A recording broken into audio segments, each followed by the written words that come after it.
Me, Joshua here. It's Future Filmmaker 3940 here once again, and I'm here with another video. This time, we're going to talk about the newest movie in this franchise that's been going on, and that is Ocean's 8. So, Ocean's 8 is the newest film in the Ocean's series. It's a sequel to the Ocean's trilogy. It's not a reboot.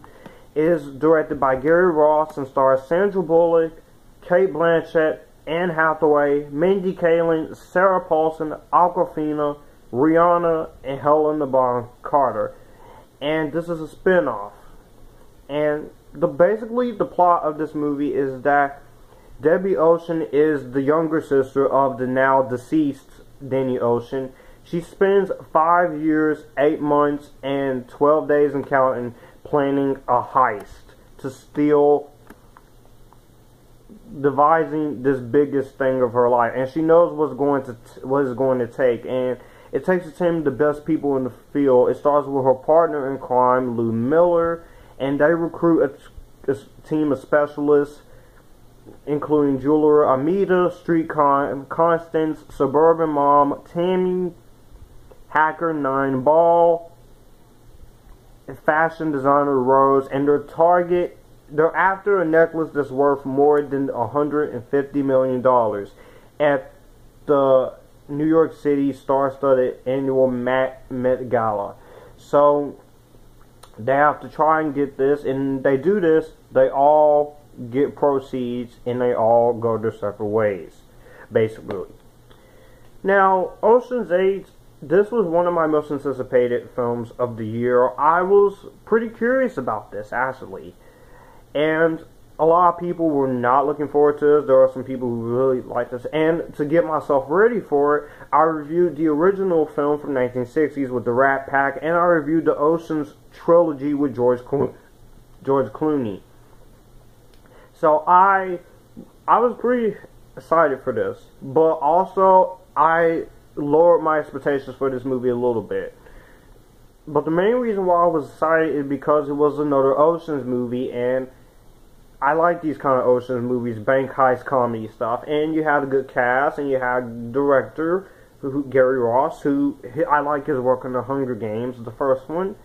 And the reason why I lowered my expectations a little bit is because I was afraid this was going to be the Ghostbusters 2016 of the Ocean series. And after watching this movie, I can simply say this is not Ghostbusters 2016.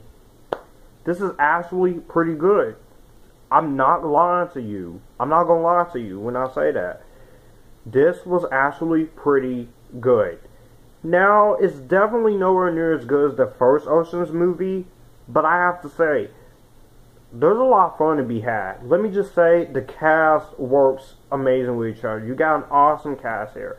Sandra Bullock, I know a lot of people hate her as an actress because of Speed 2, but that was a misstep, and you people need to let that go. But I really thought Sandra Bullock, she did really good here as the sister of George Clooney. Cate Blanchett, I really liked her in the movie as Lou. Anne Hathaway, she was great. Anne Hathaway is an awesome actress. I've always liked Anne Hathaway, and I like her in this movie. Mindy Kaling, I thought she was much better here than she was in A Wrinkle in Time. I didn't hate A Wrinkle in Time, but that movie could have used a lot of fixing. I thought Sarah Paulson was very funny here. Awkwafina was really great as Constance. You also got Richard Armitage, James Corden here. They were really good. You also have Helena Bonham Carter here, which Helena Bonham Carter is a great actress. I love her work. I think she's amazing. I think she's pretty talented. I thought she was really good. And she's pretty awesome here. And I can't go without talking about this. Rihanna as Leslie, or 9 Ball. Rihanna, she was good in here. Rihanna was great. Now, it's hard. I know it's hard for some singer and actresses to try and play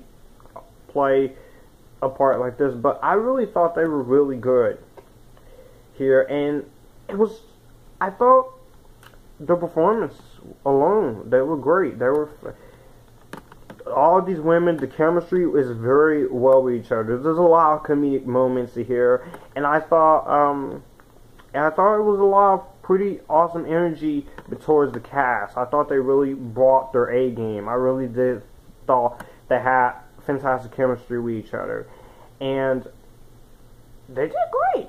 They were really good. I'm not lying. And also, I have to give a round of applause to Gary Ross's direction. His direction is freaking awesome. I love his direction. It's very cool. I think it's really awesome, and she's pretty cool, and it's awesome. And I thought it was very good, and it was just the chemistry between is really amazing. So I have to say, you did your job there, Gary Ross. Also, let me just say, the writing in this movie, some of the writing is a little iffy. I'll get to that in my negatives. But for the most part, I thought the writing was very strong here. I thought the writing was great. Also, you get some cameos by some awesome people. You got cameos from Dakota Fanning, Elliott Gould, Shaobo Qin. You also got celebrity cameos as themselves, including Gigi Hadid, Olivia Munn, Lily Aldridge, Kendall Jenner, Adriana Lima, Katie Holmes, Zayn Malik, Serena Williams, Kim Kardashian, Kylie Jenner, to name a few of the cameos. But I really thought the cameos were really good. There are some of them that I didn't mention that were a little unnecessary, but I have to say, you did your job right. And this, like I said, Ghostbusters 2016, this is what you should have been. You should not have to be man-bashing boys with that movie. And people saying, if you don't like that movie, you're sexist. No, I'm not sexist. I love women, but the way you disrespected Ghostbusters fans with that movie, I cannot forgive. Now, let me get to my problems in the movie. For one, I really thought some of the writing could have been, the script and some of the characters, they could have been a little tweaked, and some of the writing could have been a little fixing.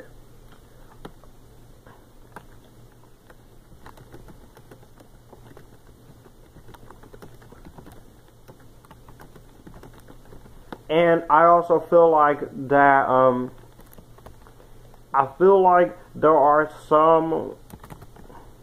there are parts in this movie that really annoys the crap out of me.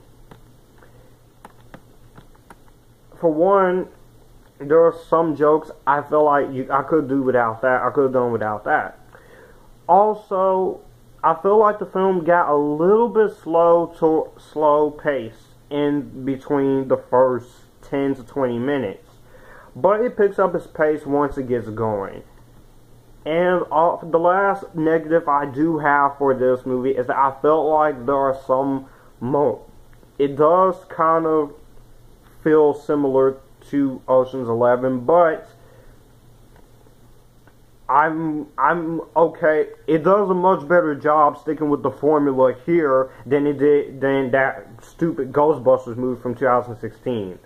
So honestly, I really have fun with this movie. Now, there's going to be people who's going to watch this movie and say, this is Ghostbusters 2016 all over again, but it's really not. This is actually a lot more good than bad, and I have to be honest, it was good. It was really good. I thought it's nowhere near as good as Ocean's 11 or Ocean's 12 or Ocean's 13, but it is one of my favorites in this franchise, and I am looking forward to watching this movie again when it comes out to home media. So I'm going to give Ocean's 8 this is gonna get better than Vampire Diaries, and therefore I would give it an A minus. For being cool, for not being anything like Ghostbusters 2016, for having good chemistry, for having some good humor, and actually trying, and actually being a good male spin-off movie in the Ocean's franchise. So, thank you for that. Thank you. Thank you. Thank you, Gary Ross. Thank you, all the actresses who are in this movie. Thank you. So, let me know what you guys think about this Ocean's 8 down below. Do you like it? Do you hate it? And I'll see you guys for the Ocean's ranking. And if you like this, you can come here, come subscribe to the channel. And this is Future Filmmaker 29480, and you guys keep it cool as always. Peace out. Bye.